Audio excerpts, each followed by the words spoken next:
folks. Day 2. I'm gonna be honest, there's a little less energy today. I think you got softened up yesterday. Was it intense?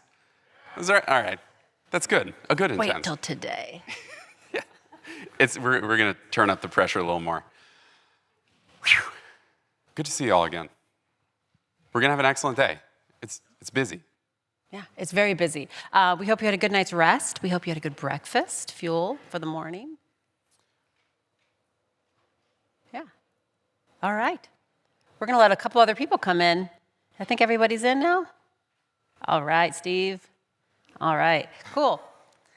So we're really excited about this morning's plenary. We're going to be welcoming 4 different organizations in 3 presentations over the next 45 minutes.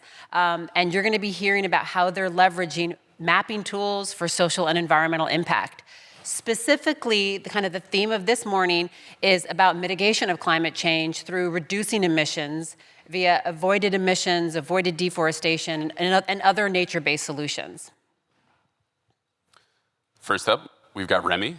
Remi Dannunzio is a forestry officer with the UN FAO, Food and Agriculture Organization, an acting technical lead for the Forest Data Partnership with the National Forest Monitoring Team.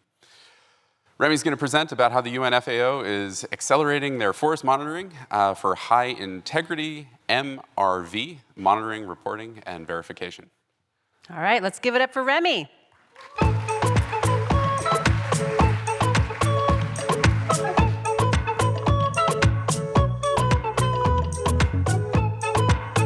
Good morning, everyone. Can you hear me fine? Yeah.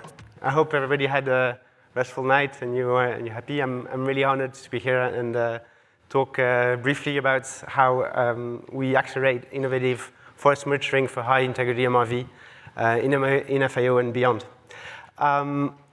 So much progress on MRV over the past decade. Since from 2014 to 2023, since pretty much the Warsaw framework came in, more than 60 countries submitted reference levels to the UNFCCC. And this has been done through submissions of the baselines against which countries measure their emission reductions. And out of the 60 countries, 20 submitted REDD+ results, submitted emission reductions that have occurred in the country due to policies and implementations of measures. And those emission reductions amount to 13.7 billion tons of CO2 over a period of 15 years, more or less. And the large majority of those of this MRV data, of this measurement, reporting, and verification data, was produced with tools that are based on Google Earth and Google Earth Engine. And for instance, the Open Forest Initiative tools are definitely based on those, and they've been used for over 90% of the submissions that were submitted to the UNFCCC. And that provides a metric of how fundamental those tools are for the carbon finance sphere in general.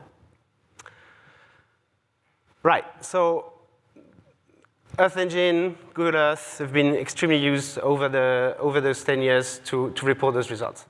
During the period, we've also seen within the documents that activity data measurement, so how we measure deforestation or degradation areas, have shifted from direct pixel count in maps without assessment of uncertainties to sample-based approach that are providing unbiased estimates and confidence intervals. And measuring those estimates, measuring those uncertainties is fundamental to provide trust and to provide reliable measures of the emission reductions. The approaches that are being used to implement those sample-based approach can be either systematic or stratified designs, but they all rely on visual interpretation and validation of land use change. And to do that interpretation, again, we need access to very high resolution imagery, both temporal and spatial, to actually assess the information. And we can only continue to encourage the global community to improve that accessibility. And again, here, Google and Google Earth in particular have been playing an essential role. So 10 years of MRV, this was a long learning process for everybody, for countries, for agencies, including FAO through the UN program, also Silver Carbon, and Sylvia is coming after me. We'll talk more in depth about that. But today we've reached maturity on this, and we've seen the emergence of new standards that are explicitly focusing on improving the integrity of emission reductions. So this is the topic of today, is like we've shifted from learning process on how we actually report baselines, report emission reductions, and now what we call high integrity MRV. It's not strictly defined, but it's more or less reinforcing the principles that were out there in the IPCC guidance and IPCC guidelines. And they cover several aspects of MRV and beyond. And we call that recurring principles rather than strict criteria. And they're common to many different standards. So the forest carbon finance standards such as R3s or REDD JNR, they are using those principles. And it's around accuracy, making sure that measurements are accurate, that baselines are accurate, that data and analysis is as transparent as possible, and that there is a thorough and efficient validation and verification process by a third party. So I would like to mention here in particular the R3 standard and mention two aspects of it which I think are really fundamental to illustrate what we mean with high integrity MRV. The first is around offsets and around the criteria that are being demanded to buyers who will buy offset credits, and the criteria that they have to comply with, for instance, setting up their science-based targets before they are eligible to buy any offsets on the market. And these kind of measures are particularly relevant and particularly exemplary of the amount of scrutiny that is being put on buyers to actually provide reliable, trustful emission reduction credits. The second really important thing in R3s and the LEAF process that is helping providers and suppliers to sell their credits on the market is HFLD, high forest, low deforestation. And it's interesting to see that under R3s, 33 million tons of CO2 that have been verified and validated, all of them are HFLD credits. And they have been verified and they have resulted in payments at a higher price than what is currently occurring in REDD+. So I think those are very good examples of how we are moving to higher integrity MRV in general. I would like to provide some examples of countries because countries are key in this learning process. So I will briefly brush through the first in Africa is Ghana that has developed really high quality data to leverage emission reduction payments on zero deforestation cocoa areas. Ghana was the first African country to receive initial interest from the LEAF coalition, and it's also the second country to receive carbon fund payments from the World Bank. Another example is Costa Rica, who's been pioneer in setting up payment for environmental services schemes, and one of the 8 countries that have actually received money from the GCF result-based payment. The last one is Vietnam, who's a champion in forest restoration, who has delivered emission reduction at scale on those restoration areas. And I'm glad to say that Vietnam is in the pipeline country for the next phase of Green Climate Fund payments, and that's great. So we have those new standards that are in place. There's still a lot to be done to provide strong and reliable MRV and to reinforce the existing national forest monitoring systems. Those countries, we have like 3 examples, but there's many more that can be concerned with setting up a strong NFMS. And I'd like to finish my presentation with briefly mentioning a project that has started, that is being funded by the United Kingdom government, which is called Aim for Forest. It's a large program for 5 years that aims to support 20 countries with institutionalized national forest monitoring systems that will be informing domestic policy and decision-making, providing high-integrity MRV through modern monitoring technologies and novel learning approaches. The idea is really to enable the participation in emerging accounting standards, the ones I mentioned earlier. And we can see here the different work streams we are developing. So good focus on technical innovation and tools, strong focus on open access learning programs. There will be a very strong component around methodological challenges and how we address them. I'm also very happy to say that there's been a strong focus within the program design into promoting forest monitoring for and by indigenous people and local communities. The whole program will be country-led, so each countries will have their say in how the capacity building and the efforts are being developed for each of the cases. And this is relatively new also in the way the activities and the support is being planned. Strong stance on technical assistance to promote the use of relevant forest information and institutional uptake. The countries that will be concerned by the M4Forest program are not totally set in stone, so if there is interest in this, feel free to come out to us and to FAO and to see how countries can be supported, either at national level or at jurisdictional levels.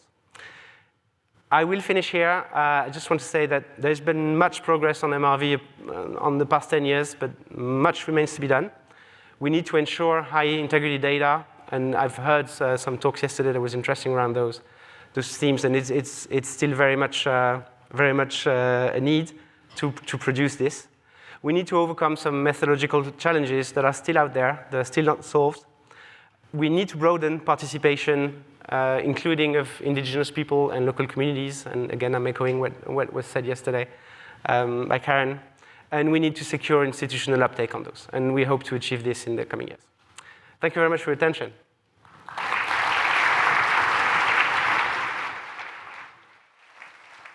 Thank you, Remi. Excellent. All right. Next up, we have Sylvia Wilson, forest and climate scientist at the US Geological Society. Sylvia will speak to how Silvacarbon uses Earth Engine to build tools for capacity development and forest monitoring. I want to hear a lot of noise for Sylvia. Let's do it.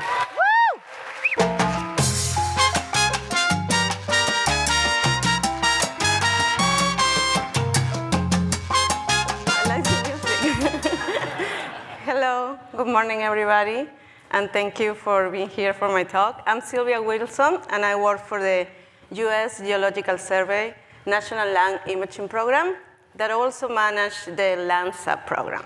So for the past 14 years or so, my job has been using Earth observations, not only Landsat, but other satellites, Sentinel and other satellites, in capacity building for forest monitoring. And to do so, I've been running since 2011 the Silvacarbon program.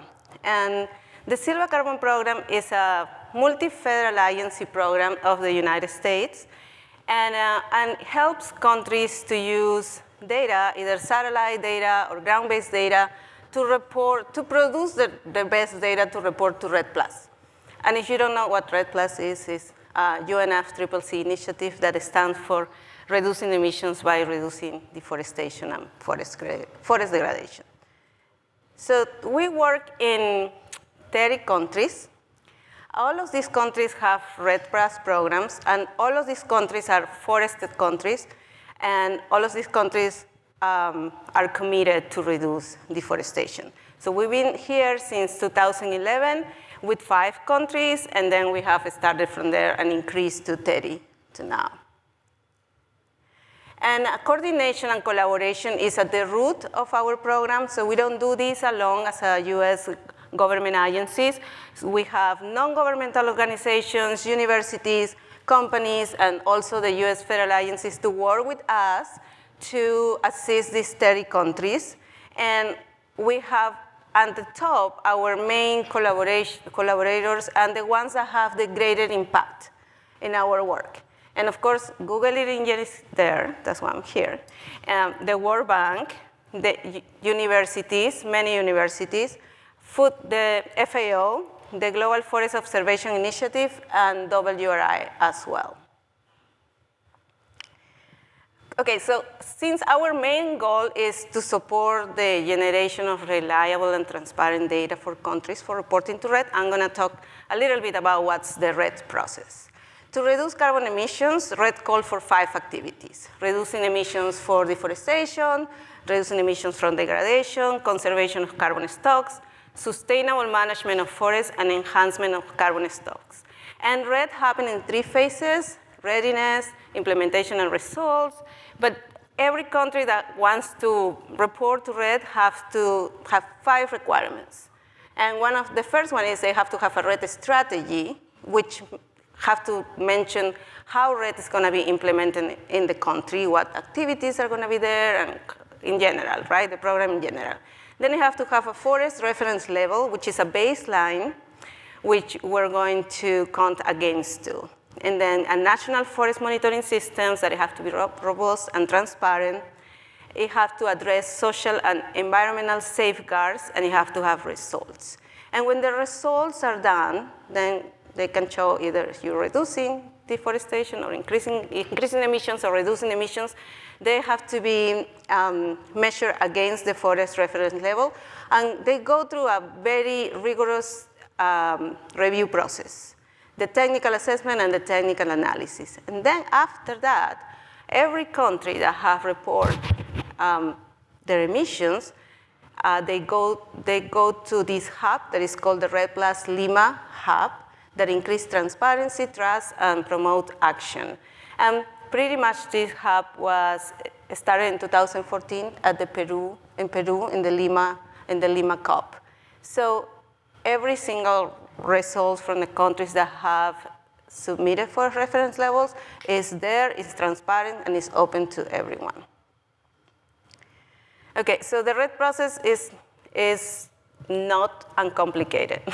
It's a very complicated process. And pre-national REDD, there were like payments for offsets, and then there are different scales of REDD. So the first one is the projects, right? The projects are very easy to implement. They don't require a lot of data, smaller areas, but they don't account for deforestation leakage very much. So if you protect an area, a small area, the activities that were causing deforestation most likely will move to another area.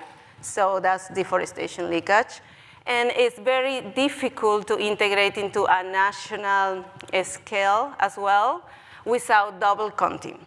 Then the nested results or the nested scale, all the activities of REDD that I mentioned in my previous slides happen at the different administrative units, but they're all harmonized. So it's a little better in addressing leakage. But then the jurisdictional scale is the bigger areas, right? That's where we want to move towards. And today I'm going to give an example of a country that use Google Earth Engine and actually report and reduce emissions at a jurisdictional scale. The jurisdictional scale can be at a country level or can be like a bigger area, the Amazon basin, the Congo basin, something like that. And as we have scales of REDD, we also have scales for financing REDD, either at a centralized level or at a project level. So we have 3 scales at a centralized level where the financing go to the national government or the centralized entity, and they decide how this is going to be distributed. Then there is the one that the payments go to a centralized, and then they distribute it to the project levels based on the emission reductions allocation approach. Then there is one where it goes to the national level, but also to the project level, and then there is one that goes only to the project level. Independently of how do you do that, what scale of REDD you're using, or what payments do you have, you always need a forest reference level. And then when we see the projects here, we can start looking at, okay, why technology and why cloud computer matters in terms of REDD? Because now we have cloud computer, we have Google Earth Engine, we have platforms where we can process and analyze bigger amount of data at a country level. So it's easier for countries to move towards a jurisdictional level versus before that was mostly a project level, because handling remote sensing data, in this case, I'm talking about remote sensing data, it's very difficult for countries that they don't have the capacity to storage and analyze and process all that data that is coming these days. So that's one of the points that I want to make today, how Google Earth Engine, the use of Google Earth Engine have helped the countries advance and move from a project to nested to jurisdictional level.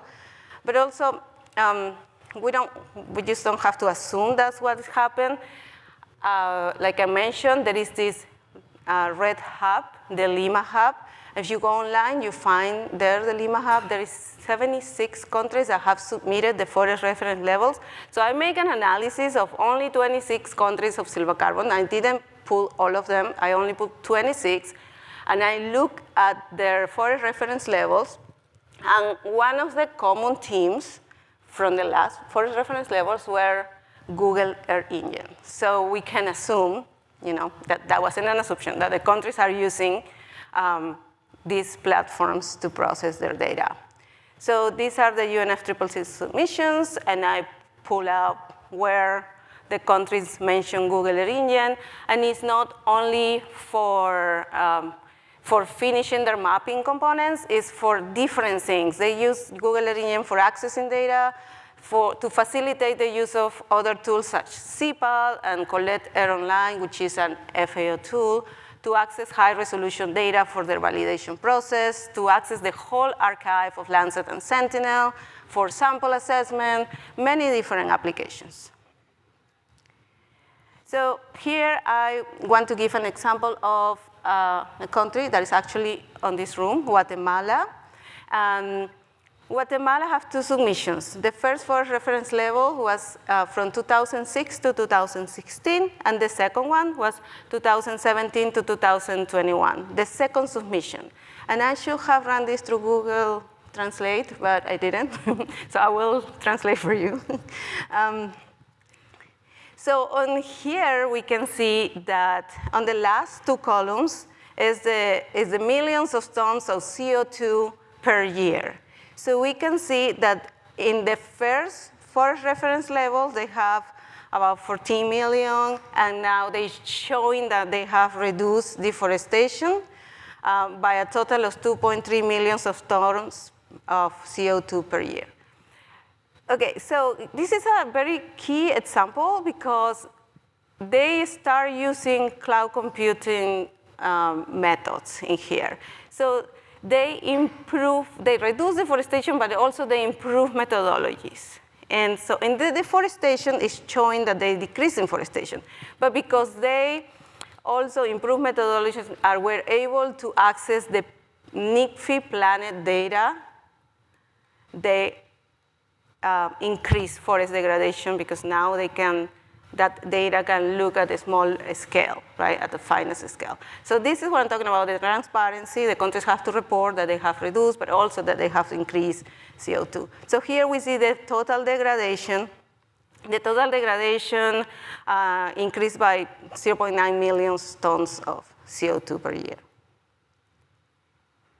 And then the last activity is the enhancement of carbon stocks, and that activity also decreased. So Guatemala reported in 3 REDD activities: deforestation, degradation, and the carbon stock, the enhancement of carbon stocks.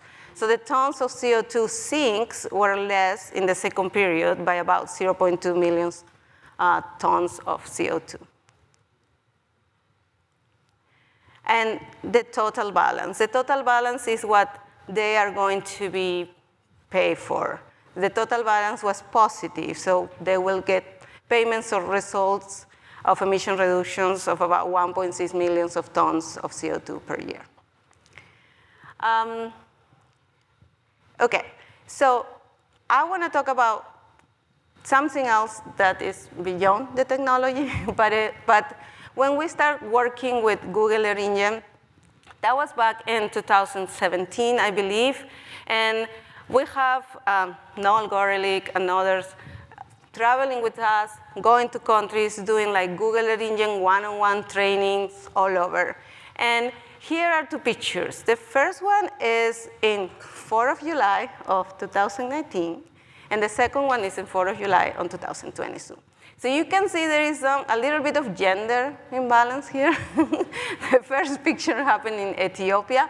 And after that workshop, we asked one of the social scientists in our program to just figure out what's going on, why there is problems for women to be in forest monitoring. So she did a whole study, and there were so good results, and there is a paper about it, but also they come up with some solutions or some suggestions. And one of the suggestions was to do training exclusively for women, younger women, and not working yet in forest monitoring, but at the university level, that otherwise will not have access to these methods and tools to be better prepared for the workforce. And so we did a training 3 years after that in Paraguay with only women at the university. And so I want to show here, Google did that training, right? Google Earth Engine did that training with us. So this is a sample of like, if we're working together with programs, government, and industry, we have a greater impact. Okay, and I want to finish my presentation with a video that I'm going to show about the collaboration of Google Earth Engine and Sylvia Carbon. The first seconds of this video is me looking weird, so don't pay attention to that.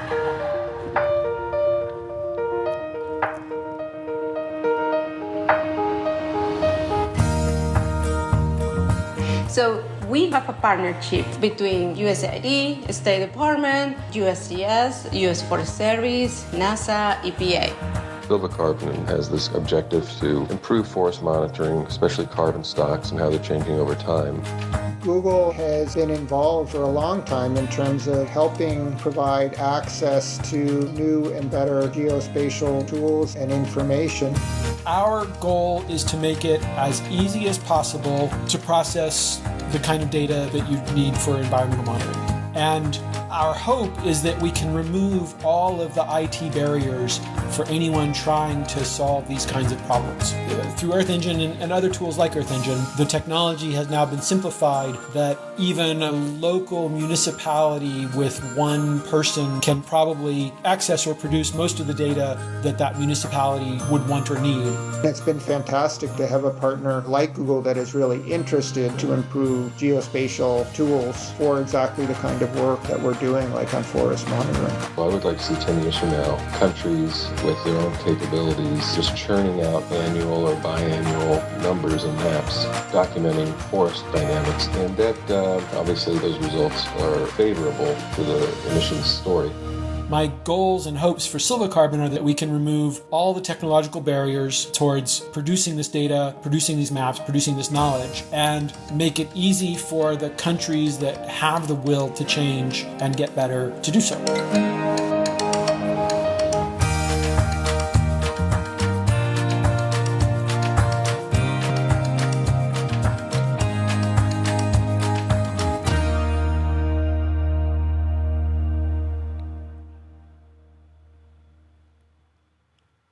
Thank you very much.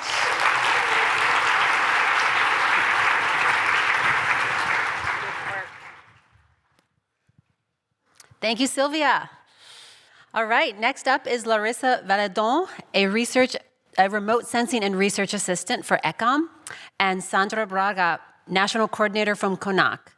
Larissa and Sandra will speak to how they're using Earth Engine and ground in their community's approach to climate mitigation.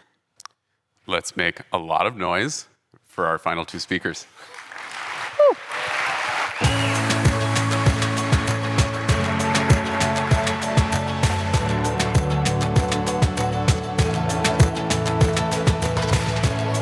Hello, I'm Larissa, and I'm here to present to you the work that we're doing at the CAN, which is an organization that acts on the integration between socioeconomic development and environmental balance. And also CONAC, which is an association of Quilombola communities.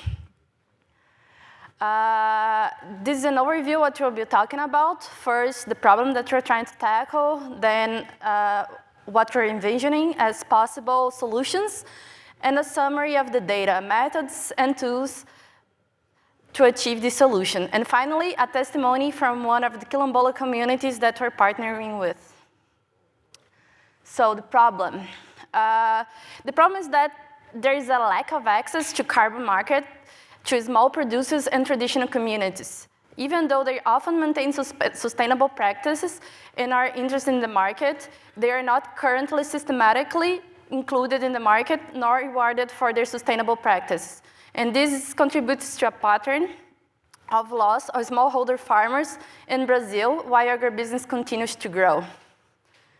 So, taking into consideration the big potential of smallholder farmers in the carbon credit market, the main goal is to make up the proposed the main goals that make up the proposed solutions are to stop new emissions by maintaining vulnerable land stewards on their land and assist them protecting the carbon sinks they already manage, and then increase the drawdown by these protected carbon sinks through transition into regenerative farming. We use the obtained data to help with conservation and promote sustainability, guaranteeing real returns for communities who naturally preserve the territory. That includes social and crop production data used to assess social vulnerability and improve farming sustainability. Carbon inventory data, including inventories already available for the areas, as well as carrying out new ones. And finally, multiple remote sensing products that may contribute to the understanding of monitoring carbon stocks. We currently work with mainly two tools. Those are the Ground app, that gives the community the possibility to implement surveys on socioeconomic and farming data attached to geospatial information on the project area in a very user-friendly interface. I'm pretty sure there is a session on this, so you should check it out. And also Google Earth Engine. The entire process is carried in Google Earth Engine, where points collected with the Ground app and the project area limits are used to perform classification on satellite images of the community and obtain the forest area inside the project. Then, information obtained through multiple carbon data sources is used to estimate carbon stocks. The goal that is currently under development is to use this carbon and remote sensing data to create an algorithm to estimate carbon stocks within the farmers' areas. So there are currently more test sites. However, I'll show you a couple of Quilombo Mesquita's test sites preliminary results. This is the result for 2021 and 2022. You can see that there is almost no change between the two areas, with a small increase in carbon stocks in 2022. It is interesting to note that more than half of the area of this Quilombola consists of preserved native forest. The area between those two is not on Quilombola possession right now, so they almost have no forest preserved. And finally, our representative of Quilombo Mesquita, Sandra, was supposed to be here to speak to you guys. However, she was not able to come due to medical issues. So I'll quickly introduce her. Sandra's family has occupied their land in Brazilian Cerrado for over 300 years. Nowadays, she fights commercial developers and agribusiness pressure and is determined to keep caring for her family's land. In the following video, you'll be able to hear from her about the importance of the compensation for the environmental service. So you can throw the video, please.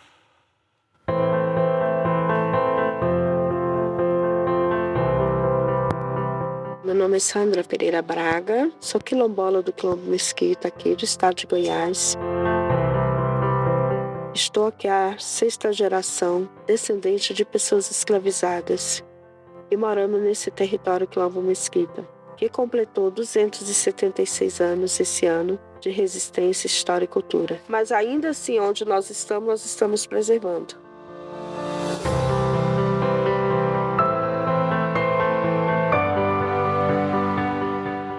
Nos territórios quilombolas, como exemplo o Quilombo de Mesquita e todos os outros do Brasil, são territórios que estão impactados com a especulação imobiliária, com grupos políticos, por diversos grileiros, mineradores, pessoas que vêm querendo a compra e a venda dos nossos terrenos, com outros interesses dentro da nossa comunidade, que é o enfrentamento que nós fizemos ainda para preservar tudo isso aqui.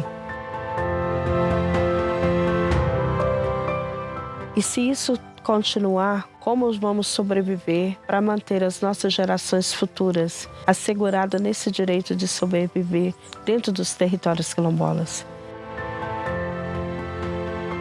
Essa renda extra de carbono que receberemos para a manutenção, continuação, do que já preservamos circularmente é importante para a garantia dos nossos territórios. Porque assim nós vamos conseguir um planeta melhor, uma alimentação saudável, uma vida saudável, que é o que nós precisamos. Esses alimentos que vão para nossas mesas vêm da agricultura familiar, vêm de nós quilombolas que produzimos nesse Brasil. E isso é preciso ser reconhecido. É preciso reconhecer o direito desses quilombolas que produzem e plantam.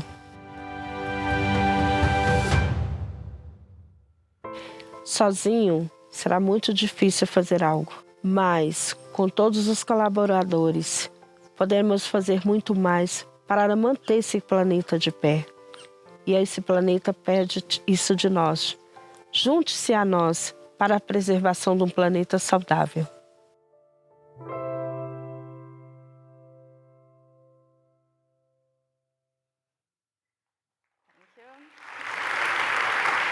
Now you're gonna see Sandra herself.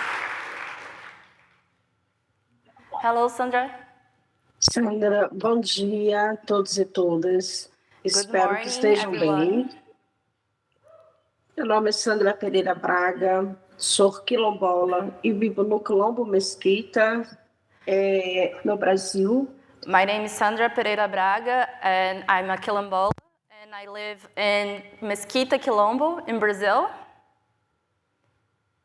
Estamos aqui dando continuidade à preservação realizada por minha família, como bem mostrou esse vídeo. Estamos aqui preservando e cuidando circularmente há mais de 270 anos. We're here, as shown in this video, preserving and keeping the environment in this land that is in my family for 276 years. A partir do projeto de crédito de carbono, com o apoio da ICANN, da REDD, nós conseguimos medir a quantidade de carbono armazenado em nossas florestas e podemos acessar pela primeira vez o mercado de carbono, tão importante para a continuação da preservação e o cuidado à nossa história. Para nós, que somos quilombolas, que vivemos nos quilombos, isso irá nos fortalecer muito a questão da agricultura familiar, no fortalecimento da soberania alimentar e principalmente a continuação da preservação climática. From this project, from ECAN and CONAC and REDD, we are excited to get into the carbon market and receive for this service that we already do, and that is very important to keep up with the family agriculture that we do over here, and it's very important for us economically. Pela primeira vez, os quilombolas, como o Quilombo Mesquita e outros do Brasil, enquanto coordenadora também da CONAC, eu avalio que é muito importante esse olhar do crédito de carbono. Porque circularmente preservamos, cuidamos. This is the first time, and I can say this as a CONAC coordinator, which is the Quilombola Association, that we have been able to measure and receive for carbon stocks, which is very important for us to preserve. Para nós, a soberania alimentar, juntamente com a agricultura familiar para todos os povos de comunidades de povos e comunidades tradicionais, é algo muito importante para nós. Então, o crédito de carbono só vem a nos fortalecer para a continuação de preservação e cultura. It is very important for us because it helps us with our food sovereignty, and it helps us continue to guarantee the continuity of the family here with this income of carbon market credits. Eu espero que, com a ajuda de vocês, nós possamos levar esse projeto para pequenos agricultores e comunidades que preservam a floresta, que não têm acesso a nenhum crédito e que pela primeira vez estamos conseguindo. I hope that with your aid, we're able to get this project to more communities who preserve the environment, and for the first time are receiving a compensation for their environmental services.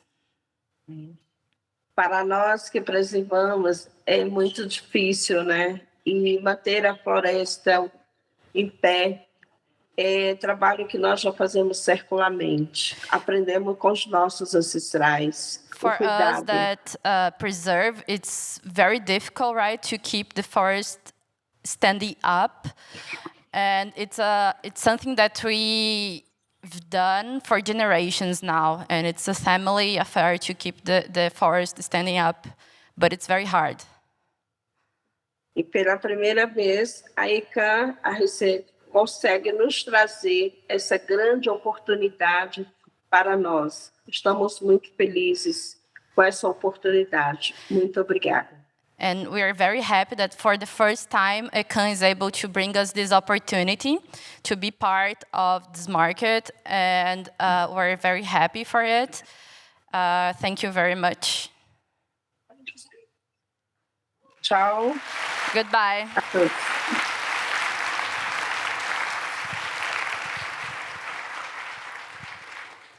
Thank you.